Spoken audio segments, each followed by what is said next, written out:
soir ou jamais, où l'on va débattre de la guerre à Gaza. Je vais vous présenter tout de suite Alexandre Adler, vous êtes journaliste, éditorialiste au Figaro. Votre dernier ouvrage est un livre d'entretien avec le président de France-Israël, Gilles William Goldnadel. Ça s'intitule « Conversation sur les sujets qui fâchent », où il est souvent question du Proche-Orient. Alain Dikoff, vous êtes politologue, directeur de recherche au CNRS. Vous travaillez sur la politique en Israël. Vous avez d'ailleurs récemment dirigé la rédaction d'un ouvrage collectif intitulé « L'État d'Israël ». Stéphane Hessel, ancien résistant, ancien déporté, ambassadeur de France. Vous avez participé à la rédaction de la Déclaration universelle des droits de l'homme en 1948. Vous avez raconté votre vie dans un livre d'entretien avec Jean-Michel Helvig intitulé « Citoyens sans frontières ». J'ajoute que vous étiez à Gaza il y a 2 mois à peine. Gil Miyaeli, vous êtes historien et éditorialiste israélien, correspondant à Paris de plusieurs journaux israéliens, dont Yediot. Vous êtes faites par ailleurs partie des fondateurs du blog Causeur, qui est d'ailleurs devenu depuis quelques mois un mensuel papier. Tariq Ramadan, vous êtes professeur d'islamologie à l'université d'Oxford et à l'université de Rotterdam. Votre dernier livre s'intitule « Islam, la réforme radicale ». Enfin, Elias Sambar, vous êtes écrivain et historien palestinien, ambassadeur de la Palestine auprès de l'UNESCO. Vous avez préfacé, voici quelques mois, le livre de Jean Daniel intitulé « Israël, les Arabes et la Palestine ».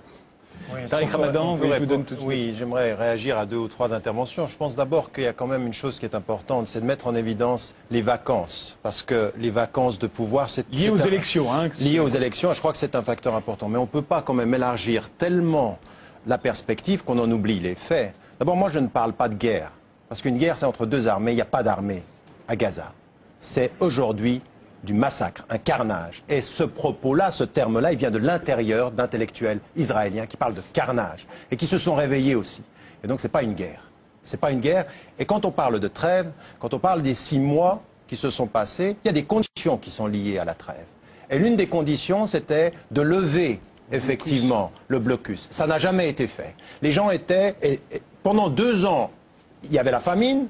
Et quand on parle de trêve, c'est avec des conditions, aucune n'est respectée. Le problème que l'on a dans toutes ces discussions-là, c'est qu'on va prendre un missile, une roquette, pas la même chose, même en anglais, sur Israël, pour mettre en évidence qu'ils attaquent et donc on se défend. Ce propos de la victime, ça suffit. Parce qu'aujourd'hui, il y a un agresseur et il y a une population civile qui est exterminée sous nos yeux. Et donc la deuxième chose que je vais mettre en évidence, ce n'est pas le 24 ou 23 ou 25 décembre. Dès le mois de novembre, 4 personnes du Hamas à l'intérieur sont tuées par l'armée israélienne. C'est en novembre, c'est donc avant la fin. Et jusqu'au mois de novembre, il n'y a pas d'intervention de la part des forces même du Hamas de l'intérieur. À partir d'un certain moment, il faut regarder les faits. Aujourd'hui, cette idée d'intervenir à Gaza, elle n'est pas nouvelle. Quand on nous dit, oui, mais il y a le Hamas d'un côté et puis il y a Abbas. Abbas, ça fait 2 ans qu'il discute, il n'a rien obtenu sur la Cisjordanie. Le contraire, on nous a annoncé... On rappelle que Abbas, c'est le Fatah et il est le Premier ministre voilà. Et juste pour terminer, en Cisjordanie. On nous a dit, vous savez, la télévision était partout quand Israël a soi-disant libéré Gaza. En fait, elle a libéré l'intérieur, elle a gardé toutes les clés, elle en a fait une prison à ciel ouvert. C'est ça la réalité. Et donc on nous a annoncé, toutes les télévisions étaient là. Aujourd'hui, quand il y a un massacre, la télévision ne peut pas entrer. Il n'y a personne qui peut montrer ce qui est en train de se passer. Donc quand on, soi-disant, libère quand on enlève les colons, la télévision est partout pour montrer la tristesse absolue de ces colons, mais on ne dit pas qu'au moment où on en enlève 8000 de Gaza, on en met 12 000 en Cisjordanie. La réalité, elle est celle-ci. Les chiffres parlent. Et ils parlent aujourd'hui d'une stratégie qui n'a jamais consisté à reconnaître un processus de paix réel, que ce soit avec les uns ou avec les autres. Parce qu'à un moment donné, on a criminalisé Fatah, ensuite on criminalise les uns, on nous parle d'élections. Qui a voulu les élections démocratiques en Palestine? C'est l'Europe, c'est les États-Unis. Et quand le Hamas gagne, c'est pas le bon. Donc toute la population est punie. Mais qu'est-ce que c'est que ces histoires? Qu'est-ce que c'est que cette démocratie que vous défendez, mais qui serait à géométrie variable? La démocratie, quand ça nous sied, mais pas de démocratie quand ça ne nous sied pas. À un moment donné, il faut parler avec les ennemis. Laissez parler les autres. Nous sommes plusieurs ici à avoir quelque chose à dire. Moi, je veux relayer la pensée forte de mes amis israéliens Mikado, Michel Warshawski, Amira Haas, Gideon Lévy, qui disent le gouvernement intérimaire israélien actuel ne veut pas la paix. Et c'est ça qui est grave. Car s'il voulait la paix, il négocierait avec le Hamas facilement.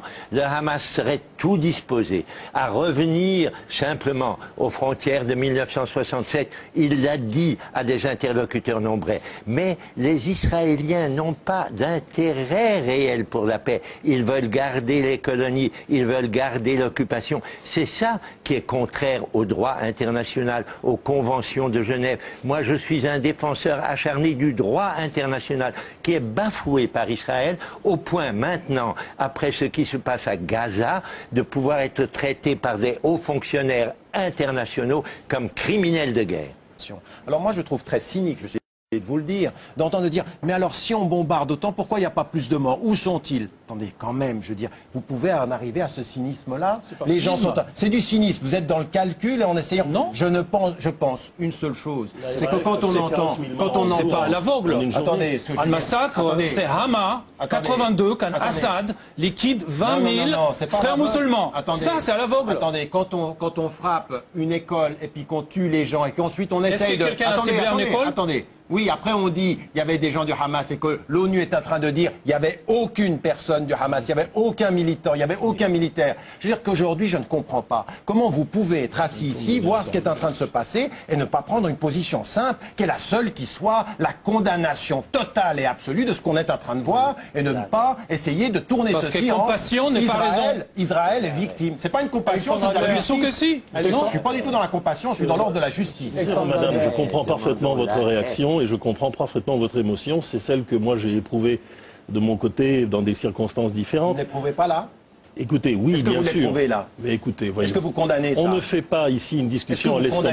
Bien sûr que non, je ne le condamne pas. Vous ne condamnez pas ça? Non. Et je vais vous expliquer pourquoi. Mais ça vous suffit. C'est-à-dire que les civils palestiniens ont moins de droits que les civils israéliens. Mais moi, si vous voulez, on condamne.